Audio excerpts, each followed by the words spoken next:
I first came to the garden as a visitor in the early 1980s, and then I was asked by Yves Saint Laurent and Pierre Berger to come and work on the private area. And from that, one little project of adding fountains into the garden, restoring certain areas, replanting other areas, Pierre Berger asked me to become the gérant. The gérant is like the general director, if you want, and to start a campaign to restore the public gardens.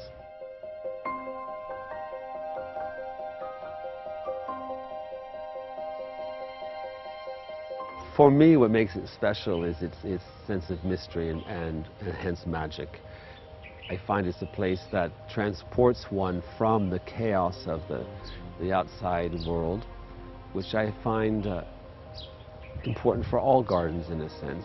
And in this context, in Marrakesh, which is a bustling city, it's a desert city, so it can be very hot and very dry, but very dusty and very harsh. When one enters that portal and walks into that first view of the courtyard with the fountain and then discovers the garden, it's a sense of mystery and serenity.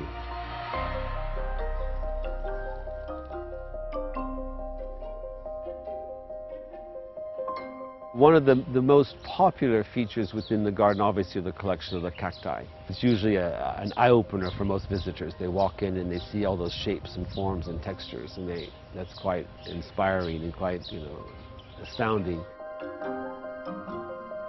The completely opposite is the long walk that wanders through the bamboo, which in the hot months of the summer, you have people just even sitting there along the walkways because it's a very cool, relaxed spot. Another feature are the hanging vines through the various walkways and the pergolas. Even though we have some few complaints from people saying, oh, it's bothersome, but it also slows one down as one walks through the garden. You've got to sort of wander through these trailing vines. That's another feature that I enjoy. And then the use of color. It's basically an all-green garden, varying shades, tones of green.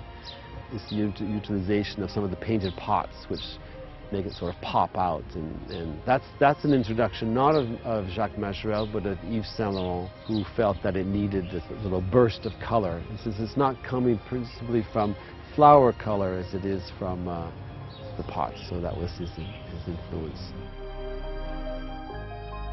It's a garden that can be appreciated on many levels. From a plantsman's point of view, those that are interested in those types of plants, whether they be cacti, bamboo, water lilies, succulents.